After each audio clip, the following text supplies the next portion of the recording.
Hey there, everybody. Welcome back to another episode of the Build Your Copywriting Business podcast. Hey there, Kate. Hello, hello. Hello. Okay, guys. Today we're going to talk about what to do, or maybe more how to do it. What to do when you have to write about something that you don't feel is compelling. Maybe it's something that you are not especially interested in, or maybe the thing in and of itself at the outset doesn't seem like it's compelling. It's not free. It's not new. It's not something that's going to transform people's whole lives. And I will say too, as I make out that list, this is probably going to be a lot of the stuff that you're working on. Yeah, exactly. So with that said, we should probably dig in, since it is going to be a lot of the stuff that you'll be working on. Oh. Yes. Like with everything, and you might be like, yes, we know, but start with the creative brief for any project, and especially these projects. And don't be afraid to reach back out to your clients as you start to dig in and feel like, I have follow-up questions, or I need to speak with a subject matter expert on this thing to maybe dig into their knowledge and have a deeper understanding of what this product is. Sometimes even when you talk to these folks that, have a depth of experience on a particular product or service that a company offers, you might not get anything that you use in your copy, one-to-one of like, oh, they said that and that's a great line and I'm going to put it in my copy doc. Sure, that can happen, but more often than not, it's just having a baseline understanding for yourself. To have the more knowledge you have about something, the more opportunities you can find in that information to start to think about what you could do to make something compelling. Mm-hmm, exactly. Well, and the thing is that just because something is not initially compelling or interesting to you doesn't mean that it's not interesting to other people. I've written for aerospace. I've written for tractor companies. I've written for some fun stuff, but I've written for some stuff that maybe at the outside you wouldn't go, "Ooh, wow, shiny and new and exciting." But the more you dig into a project, and like you said, Kate, dig into the creative brief, the more you get to understand why it's compelling for the target audience, because that's what really matters, right? It doesn't matter if you're like, ooh, I want to buy that airplane part. You probably don't.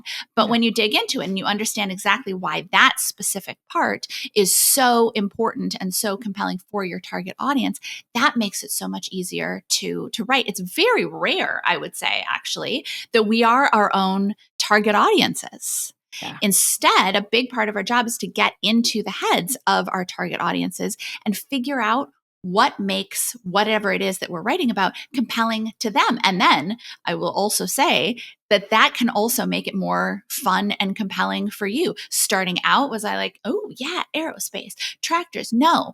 But the more I dug into it, the more I understood why the target audience wanted these things, the more I got interested in it and the more fun it became for me.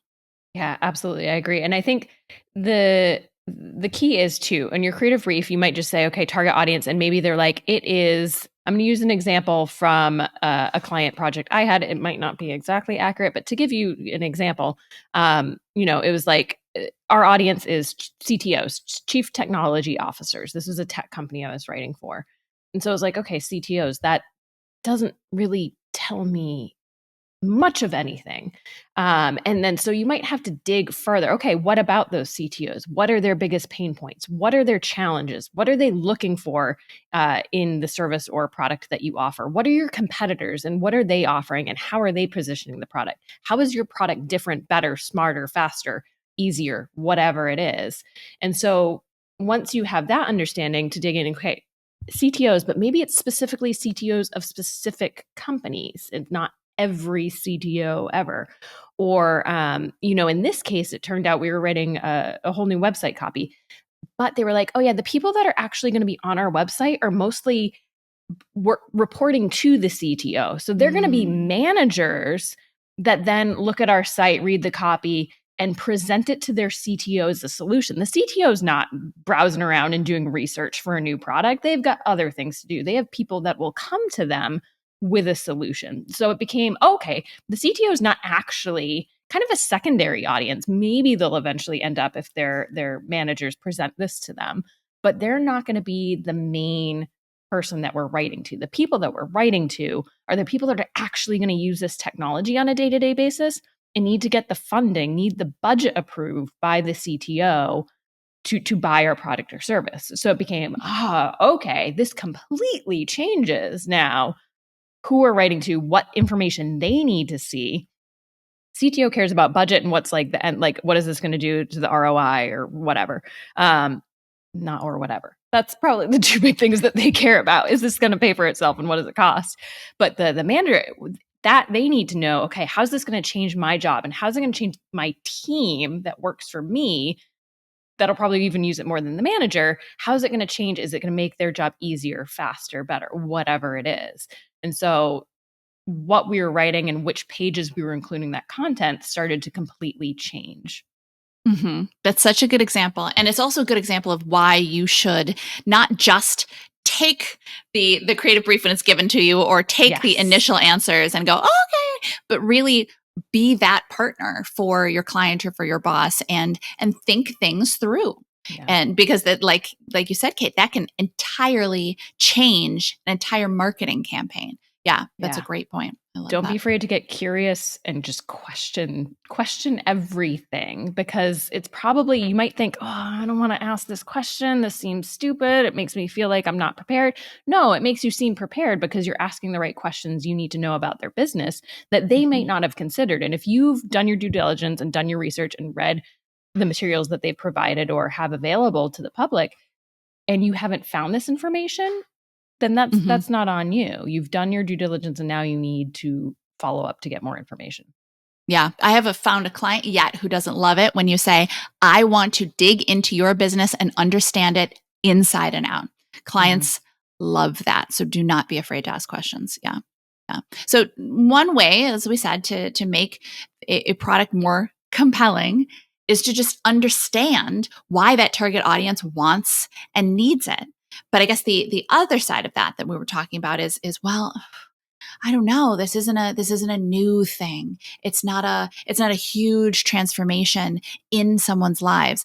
Well, so what do I do then? How do I write about it? The answer is really kind of a similar vein, don't you think, Kate? Yeah. So I think the key to remember when you're like, how to make something interesting that's just fundamentally not interesting, maybe to you, and doesn't seem like it's to take a step back and know that it might actually be pretty interesting to your target audience. It might be more interesting and compelling than you realize.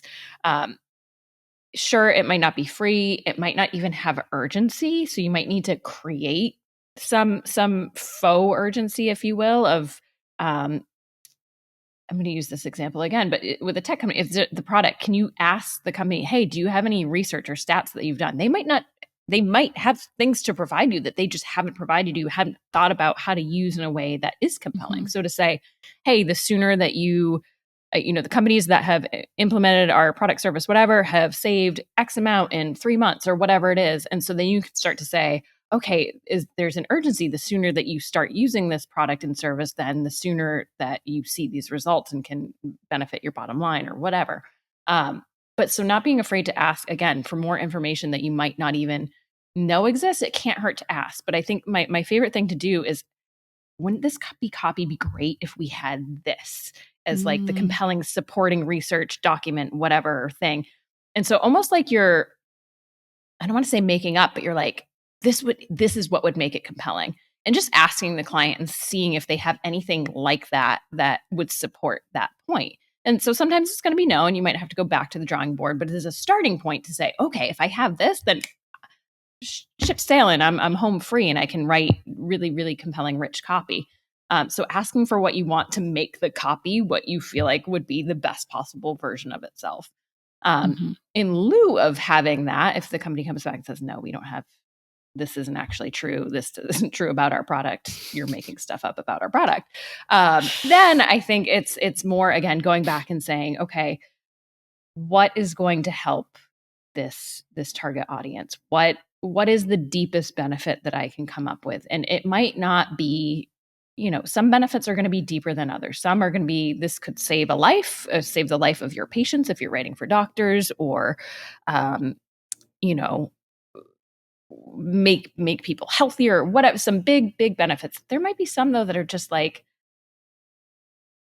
this helps you cook dinner faster so you can spend more time with your family. And that's a pretty big benefit, but you might need to make kind of the secondary leap, if you will, of, okay, this makes someone's life or job easier. What does that mean? Does that mean you have more time to work on bigger projects and that are going to even have a greater impact? Does this mean you can go home earlier in your day because your job, now you don't have to stay late doing whatever it is? So just thinking beyond.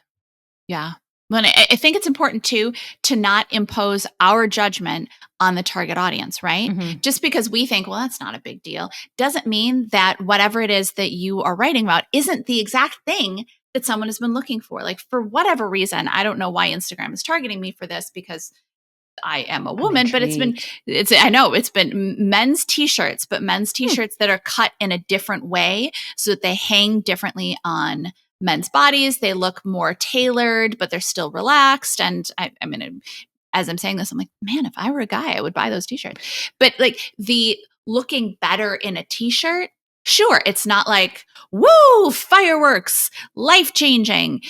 Yeah. But at the same time, if you are the guy who is like, I love wearing t-shirts, or I don't have to go into an office, and so I wear t-shirts every day, or maybe do it, whatever. No judgment there either. But I don't like how I look. I don't like how I feel. That is a big deal. Everything that we are writing about is a solution to some problem, is an answer to a need. And it's not our jobs to judge how valid or important that need is. You know, if some guy puts on his t-shirts every day and goes, oh, God, I don't like how I look.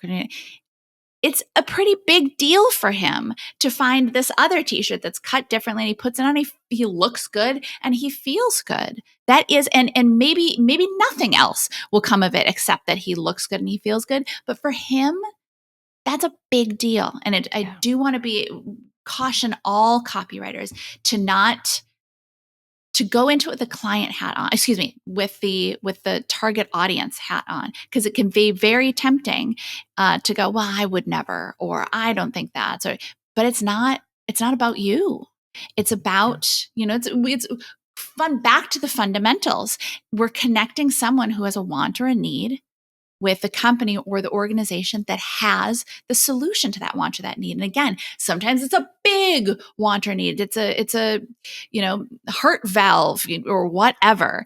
But then sometimes it's a t-shirt, or it's eyeliner, or whatever it is. But for that person that wants it, it is a big deal. And it's on us to treat every copy project with the same level of care and strategy and creativity, because every project deserves that, no matter what, because every person that we are helping this company sell to, or persuade, or to message or communicate with, every person deserves that.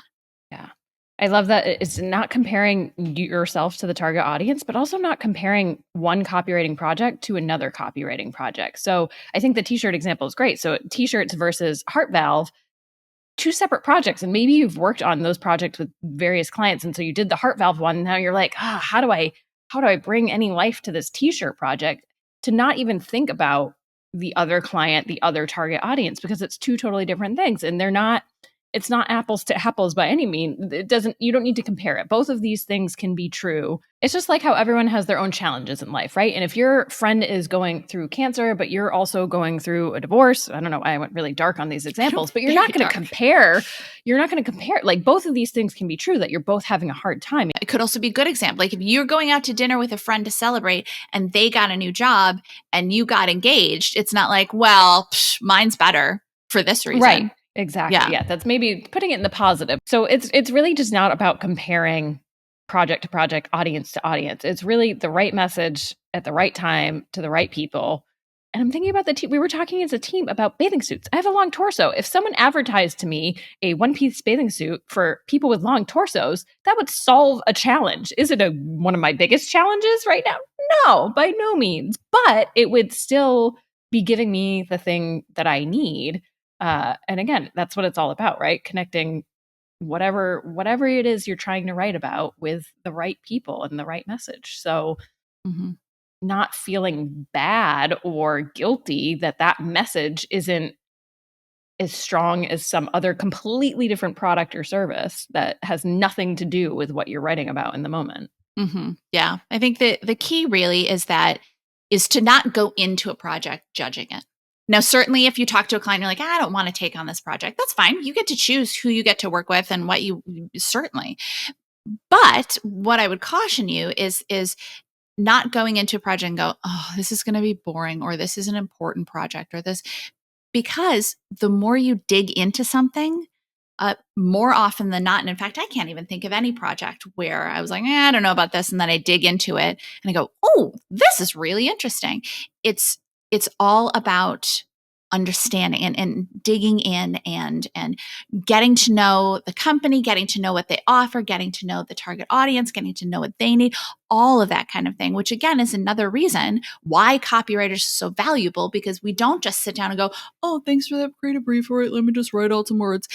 We don't just write words. We get into the minds of the target audience. We get into the minds of the people who are selling or trying to persuade. We find a way to connect both of those through our words. It's not easy work, but it's valuable work, partially because it's not easy work. But it's the more that you dig into projects, the more that you're going to find ways to make them interesting, and you're going to find ways to make them interesting to that target audience as well.